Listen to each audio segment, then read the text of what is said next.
Hello, everyone, and thank you so much for joining this podcast. My name is Dr. Irvin Scott, and I'd like to welcome you to Office Hours with Doc. Over the past 30 years, I, like many before me and many after, have devoted my life to America's children and its communities by working within the education ecosystem. In other words, I'm an educator. I've been a teacher. I've been a principal. I've been a district leader. I've been a nonprofit director. I've been a foundation executive. But so many before me have done those jobs, and so many people are doing those jobs, and so many people will do those jobs in the future. However, what we want to do in this podcast is look at individuals and listen to those individuals who are doing those jobs right now in order to do three things. One, we want to hear their stories, understand how they got to where they are, and what they're doing while they're there on behalf of America's children. And let's go beyond America, the world's children, because we have international perspectives that we'll be sharing.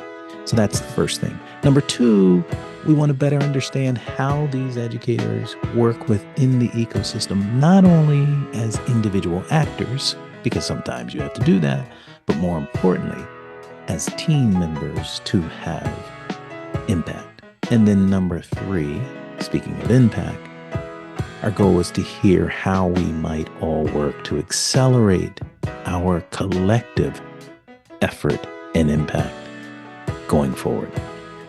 These are the voices from the ecosystem that we'll hear in this podcast. If you've ever wondered what's going on in schools or school systems or school districts or however you think about schools in the US and the world and the lives of those individuals who are shaping children's lives, if you've ever wondered that, this is the podcast for you. Office Hours with Doc. Welcome. Thank you, everyone. You won't believe this. We are moving into season 3 of Office Hours with Doc. I am so excited about the fact that, we've been plugging away in this podcast, Office Hours with Doc, where we have a wonderful opportunity to meet individuals and talk to individuals who are doing work, as I like to say, in the education ecosystem. So they may not be in a school, they may not be in a school district, they may be doing something sort of adjacent to the education work. But one thing we can say about every one of them, they really care about America's children. And so we are very excited to jump into season 3. And I have a special guest with me. They're all special. I say that about everyone, but he is special too. This Office Hours with Doc, we have Jeff Martin, and Jeff is going to introduce himself. But let me tell you real quick how I met Jeff. I met Jeff through the work that I do. Everyone knows I'm a former teacher, I'm a former principal, district leader, worked at the Bill and Melinda Gates Foundation, now working as a professor at Harvard, where I'm working to train aspiring education leaders. But I also do work at the intersection of faith and education. I've talked about this a little bit in my podcast, but not a lot. But season 3, we may talk about it a little more. I met Jeff through that work, where I'm trying to figure out how to build stronger partnerships between faith-based organizations, churches, synagogues, mosques, however you think about faith-based organizations, and schools. And Jeff came on my radar. He can tell you a little more about how he came on my radar. But let's start off by just welcoming him. Jeff Martin, welcome to Office Hours with Doc. Office Hours with Doc. What a privilege. I'm first episode of season 3. Let's do it. It's great to have you. It's great to have you. And Jeff, why don't you tell us a little bit about where you are now, the work that you're doing, and in that introduction, you can talk a little bit about how we encountered one another, and then we'll take it from there. Yeah, wow. Well, thank you again. It's an honor to be here and to just have a chance to talk to your audience and friends. So my work today is I'm an advocate for the cause of early childhood literacy. The organization that I founded is called the Children's Literacy Project, and I love having a title that explains exactly what I do, which is I care about children's literacy, and it's a project. If it's ever done, I'll be done, which Mm, great. I came across the idea that faith communities are absent from one of America's greatest crises. And while we show up well in homelessness and hunger and addiction, foster care, trafficking, where are we on literacy? And do we do we understand its close relationship to generational poverty and keeping people poor and really some of the crises that we endure as a nation go back to the fact that we're not educating children, but at its core, it's a gospel imperative for us to concern ourselves with the needs of the poor. And in our country, the only surefire way out of poverty, unless you're lucky, or a tall poppy of some kind, um, you need to be educated.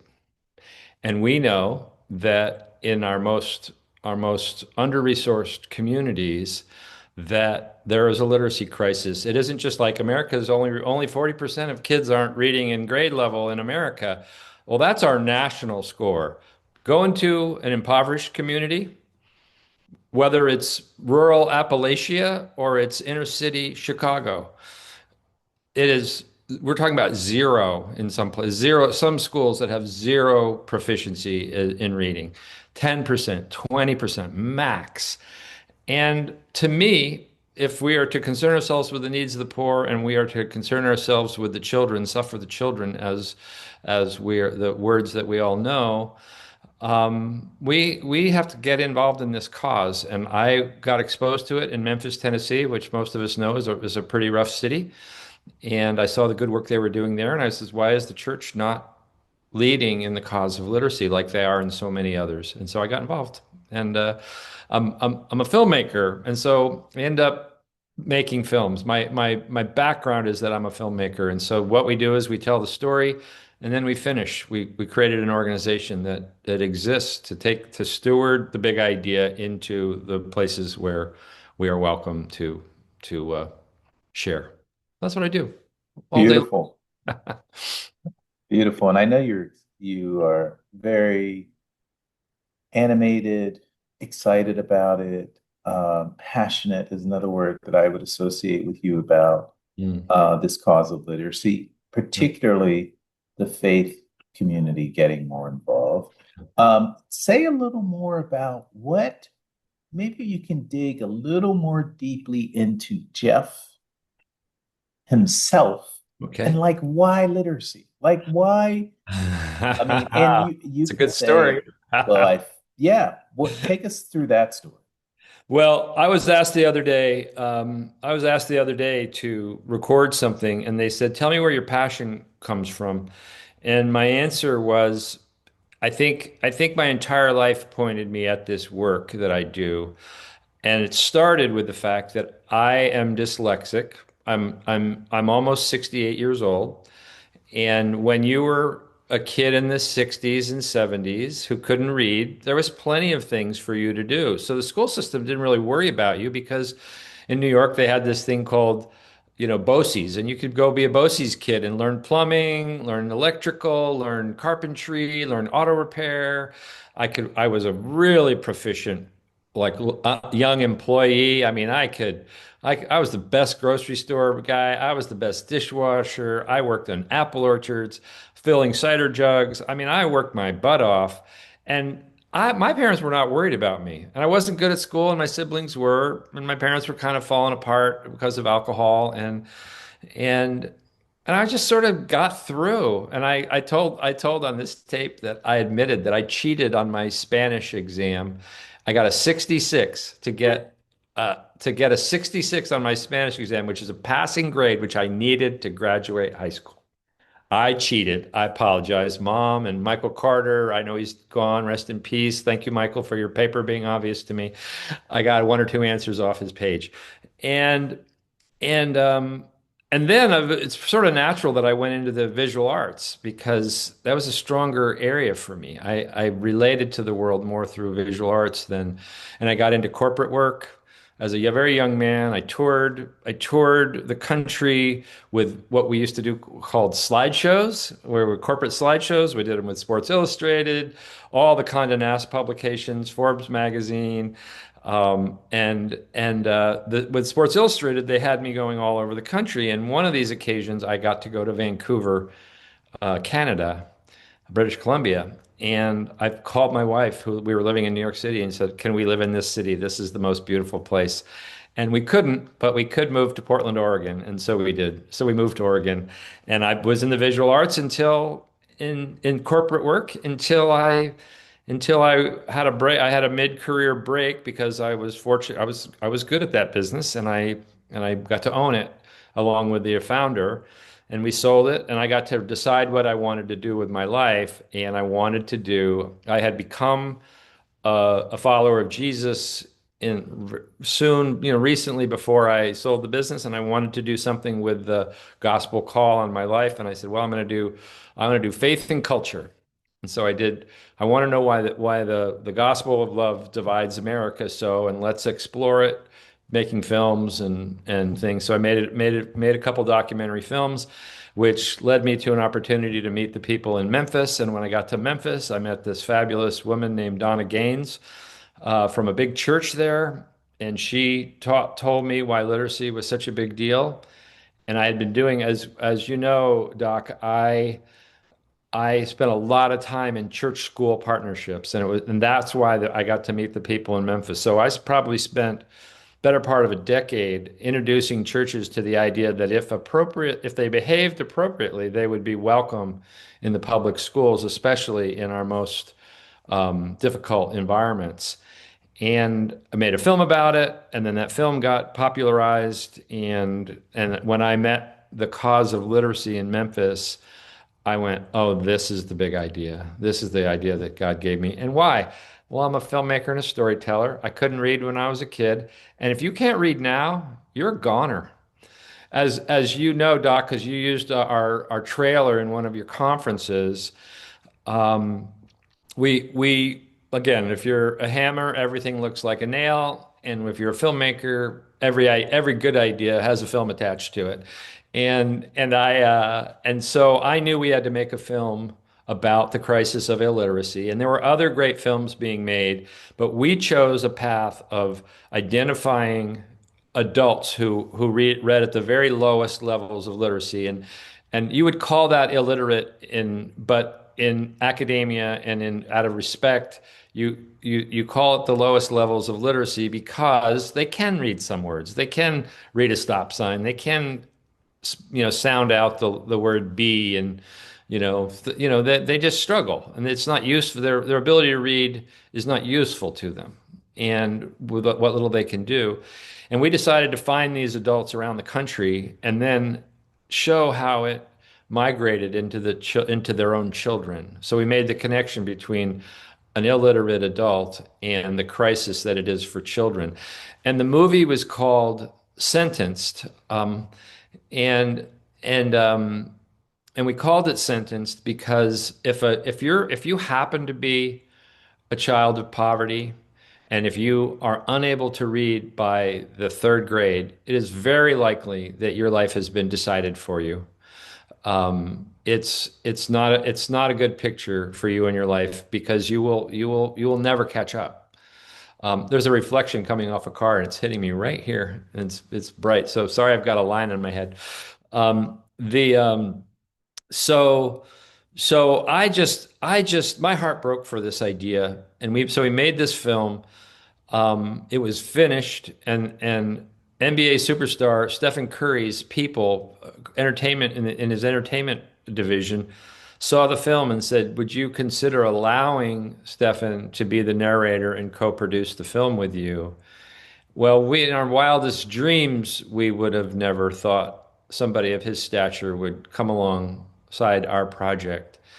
And because of that, we're able to we have a very powerful film. It's called Sentenced, and you can actually see it now on our website if anybody wanted to see it.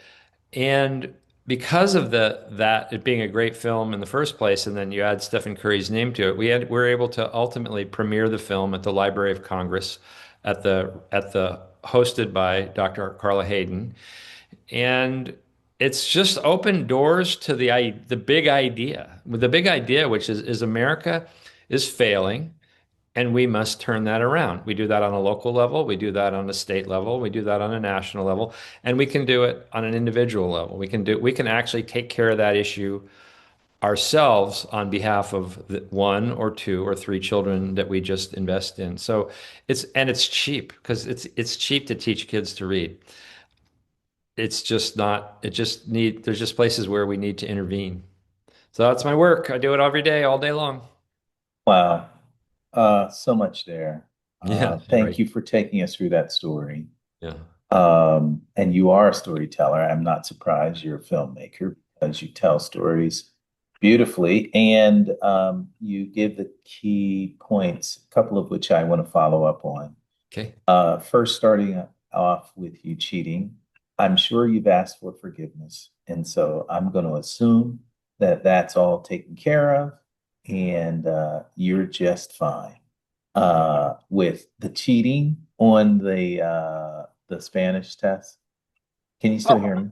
The cheating. I was going, what's he saying? What did I do wrong? Oh, I cheated. I You think it's admit important. you Yes. admitted it. You admitted it. No, I So thought I it was just like give the audience something on me, you know? It's like I'm not I perfect. I cheated in high school. I can't I'm the tell you the first kid to number. do it.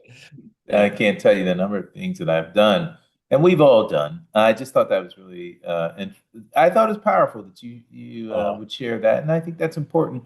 Um, the other thing I would say is I appreciate you sharing the personal struggle, yeah. dyslexia. I think oftentimes I was just teaching a group of education leaders from across the actually world in a class that I teach. And they're reading my book, Leading with Heart and Soul. Mm, And we were talking about the power of personal struggle in laying the foundation for the work that we do mm, many, many years later, yeah. right? So something we struggled with as a kid, it may be 20 or 30 years, we end up either directly or tangentially working on that effort Mm, because that struggle in many ways shaped who we were in mm, those formative years. yeah. So I thought that was really powerful. The other thing was you talked about the church in particular and your sort of spiritual religious beliefs being acted out in this work. And Mm, that's the one question I want to follow up with. okay. A lot of people see themselves as faith oriented, spiritual, religious, Mm, but they don't become as passionate about a body of work that is not quote unquote, faith based, spiritual, religious. mhm, Not that there's anything wrong with that. mhm, They may see their work, faith based, spiritual, and religious, as primarily a day that they worship and so forth and so on.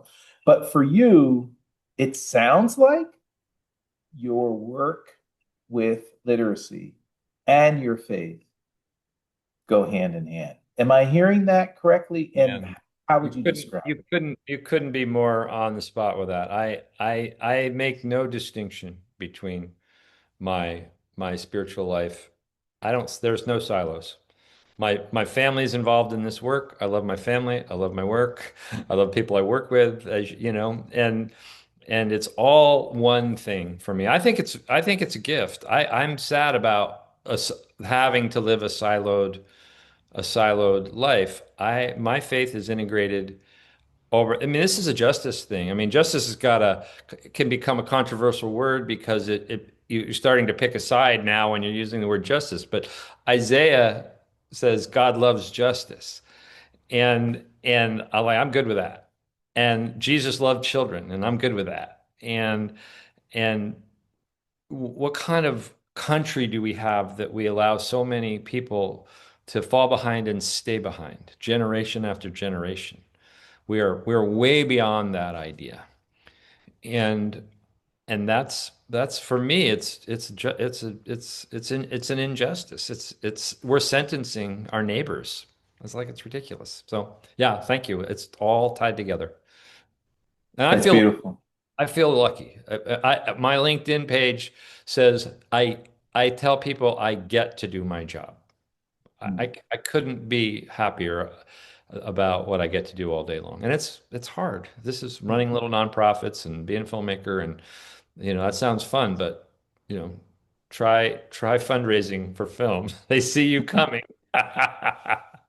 They start running. Yeah, they turn and go. Yeah. Oh my. Well, let's talk a little bit about that. What does your day-to-day work look like? And I want to talk a little. I think this is a two-part question. One is why filmmaking?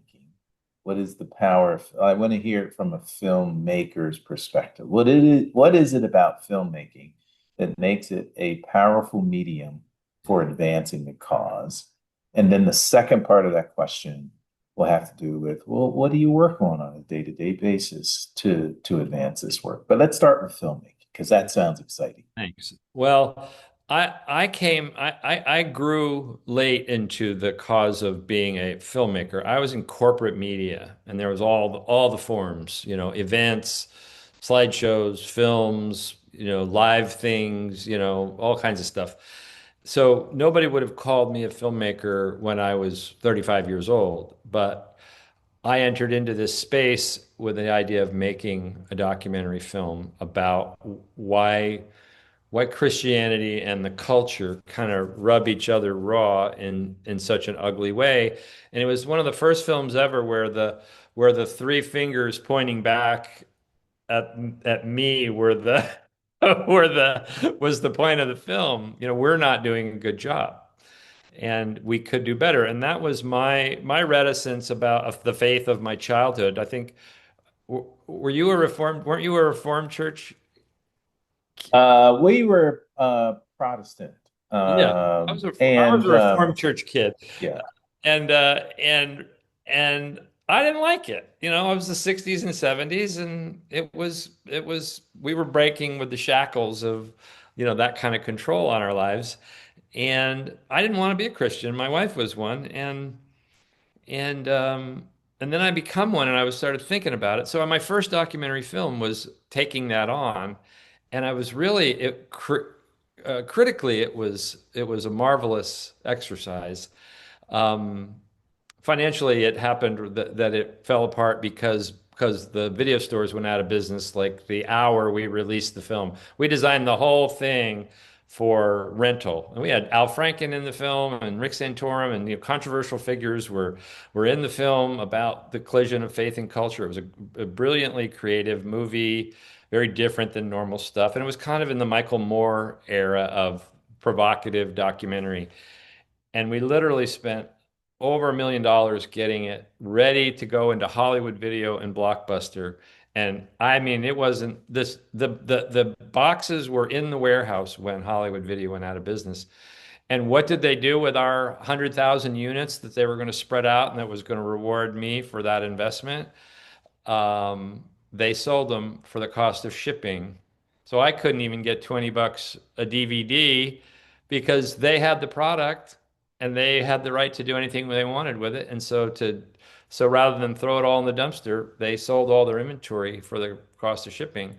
This And is Blockbuster that did we were this? destroyed. Hollywood Video did. We were Hollywood. destroyed. I mean, I was personally financially destroyed.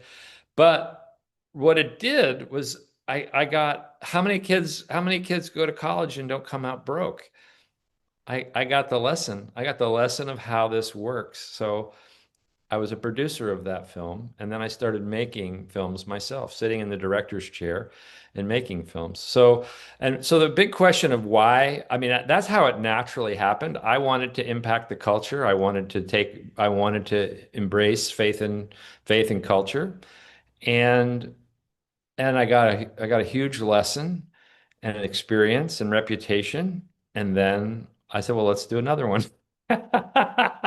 And the next one was one that you and I really have bonded on. It's part of our friendship, is that I made a film called Undivided, and it was a film about how one church learned how to appropriately partner with an inner city public school. It was cross socioeconomic, it was cross racial, it was a bunch of strangers learning how to serve in an under-resourced community, predominantly, a majority minority school, the worst school in the state by far. The children in that school at Roosevelt High School, we had open enrollment in Portland at the time, and parents could send their kids to any school they wanted to. So any parents that were paying attention were not sending their kids to Roosevelt High School. You just go to the one down the street, you can walk. That school was a disaster. And the reason I know Vicki Phillips, your friend, and a little bit about Gates is that it was an experimental school for Gates. They divided the school into three schools with three principals with three areas of focus. And when that didn't work, they were left with a mess and a bunch of children. And we adopted that school as a faith community and learned. We didn't adopt that school and teach. We adopted that school and learned. And I just fell in love with this idea that storytelling is the language of the culture. Film, I mean, look at our lives now, Doc. You wake up in the morning and you're watching a video. You can't open your phone without seeing something on Facebook or seeing something on Instagram or whatever. And you and I see each other on Facebook, and you can't exist anymore. So film just became an expertise. And what happened to us is that we just focused more and more on faith and education, and then we did the deep dive into literacy. And what we found is that, and it wasn't like strategy. I mean, I'm not a strategist. I'm a arm waver, passion guy. And every time I saw an opportunity to tell a great story, whether it was big or small, we took it. And and so we just think, and there's something about making a documentary film. If you make a short film, you've made a good film and it might be useful. But when you've made a documentary film, like a feature-length documentary film that audiences have to like get the popcorn and watch the whole hour or whatever it is, you've made a statement about who you are, and your credibility is off the charts. You get the meetings, you're invited into the room places. And I mean, nobody at the Library of Congress would premiere a 6-minute film on the history of literacy in America, which I've got one, and it's one of the best films we've ever done. It would never be premiered somewhere. And so you get a boost by investing deeply in the content. It's like you've written a book, and once you or you and I would tell you that filmmaking at that level is no different than the experience of going to college. It is a season in your life where intense learning of some kind takes place that never leaves you. I don't have one. I have more.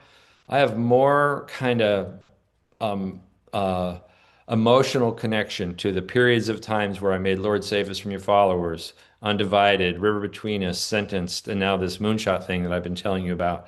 These are chapters in your life, and they never go away. And then that's where the passion comes from. You learn enough, you can't unsee it anymore. That's, yeah, no, that's amazing. I love your description of filmmaking, the power of it, Yeah. and this idea of it's like going to school. It's a season of your life. Never heard it that described that way. Yeah. Of course, I don't speak to many filmmakers, and so that could be one of the reasons.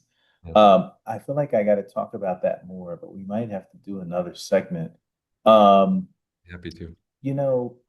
Jeff, you mentioned and we're sort of bringing things to a close. And this has been amazing. I'm glad you talked about the work you're doing and how people can see the film and how they can learn about Yeah. the work. But you mentioned the documentary Be Undivided Yeah. about Roosevelt High School.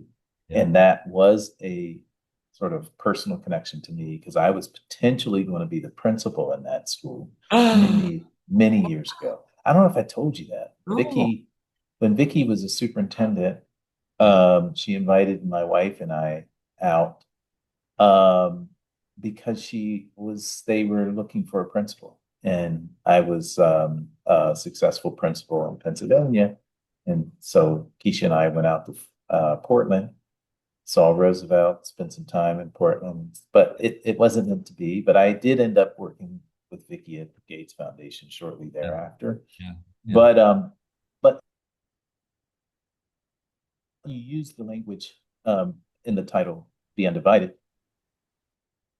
and I just thought about the country where we are right now as a Yeah. country when it comes to culture, faith, Yeah. so many different politics, Yeah. and so I one of my wonderings is how you make sense of all of that for Whew. yourself personally. Yeah. Um, and I'll preface it by saying I do a lot of prayer and making sure I'm grounded in who I am, Hmm. making sure I encourage people around me, particularly educators, to Hmm. focus on kids and do what's best for kids. And so there are multiple ways of navigating it. What I don't do is put my head in the sand. But as we close out, what would you encourage our audience to consider? Well, wow. There's a lot there. I, we all have a lot of opinions about things. And if you're a person of faith, you think embedded in that experience is there's answers that, that are not being embraced, in the secular world that we operate in. And you hope for that, you pray for that. As a creative, you kind of have a point of view. You kind of want to get that point of view known. Mm, And really what's happened is that I've ended up being comfortable with the practical in this case because there's children involved. Like in Oregon, I mean, I hope there's nobody that's going to have their feelings hurt. The NAEP scores came out. Oregon's at the bottom. We're a mess, and and you kind of want to blow up the schools and everybody who ran them. And I have the dearest friends. Dr. Williams, who took over Roosevelt High School, is the director of the Department of Education. She's been in that job for a year. She didn't cause this problem. She's trying to figure it out. You can't. We've got to figure it out. And so, to me, it's no longer political and it's no longer spiritual. It's just wrong, and we must. And so I have, you know, Oregon is a one party state, and it's a complicated, super complicated environment. It's a beautiful place. It's one of the most beautiful places in the world, and I love it here so much. And all I know is that I need to try hard to fix the problem. And I so when I did Undivided, three, and I didn't do it. My son was the director of that. My great business partner, Dan Merchant, helped him write it and organize it. And I did it in partnership with my church. I was the producer. And 300 churches adopted public schools in Portland right after that film was made. And it lived on right up until COVID. It's frazzled since then. That was a better part of a decade of kids getting attention that they would not have otherwise gotten. And all over the country, church school partnerships bloomed. And the great folks in Arizona, that Tracy Beals doing amazing work. Amazing work is being done in church school partnerships in places that are just thrilling work. Well, I've adopted the cause of literacy now, and that's it's really all I think about all day long. It's like what I don't need. We don't need another film right now. And in fact, the funny thing is that we made Sentenced, And then we found a school system that works, and there's on our website, children'sliteracyproject.org, there is a media resource center, and there's a tab called Moonshot, and there's a school system that is creating reading proficiency off the charts in their community, in a poor community. And because they reformed education and they reformed themselves as adults. They said we have to change. Children aren't going to change. The condition of the children change. We have to change. And they had the resources to do it, which is uncommon. But at least they've tested, can we actually teach these kids to read? And the answer is yes, we actually can. And then the next project up is that Mississippi has gone from the bottom of the barrel, where where Oregon now exists, and is now ninth in the nation and number one in serving poor children. And we know what that means in Mississippi. Mhm. And so they've asked us to make a series of films on how they did it, so that they could have it for posterity, and B, we could use it to inspire change in places that need to change. And so I just fill my head with that stuff. Mm. We're doing extraordinary work in inviting the church into this cause, and that would be require another session to get into it. But the church is catching on to this idea. And we have major Christian publishers, we have the National Prayer Breakfast, we have that famous advertising campaign that called He Gets Us, that is taken, the people that founded that have taken an interest in the cause of literacy. So we're on the threshold of the literacy thing catching on in a significant way. And that's plenty for me to think about. So I don't really think about politics. I think about my favorite baseball team, the New York Mets. I think about my seven grandchildren and my wife, who is in a long recovery, and how do we get more kids to read in my garden. That's about it. That's enough. That's Yeah. enough to fill up the heart and soul. And I see your beautiful children on Facebook, and uh, how you know what my seven mean to me, because your several mean the same thing to you. I'm catching up. I'm catching up. Yeah. Jeff, it's been a joy to have you. Thank you so much for joining us. I think I'm going to have you back so we can talk about this faith education partnerships, faith school partnerships. Yeah. But for our first iteration, this has been amazing. Thank you, everyone, for joining us for season 3 of Office Hours with Doc. Yeah. Thank you.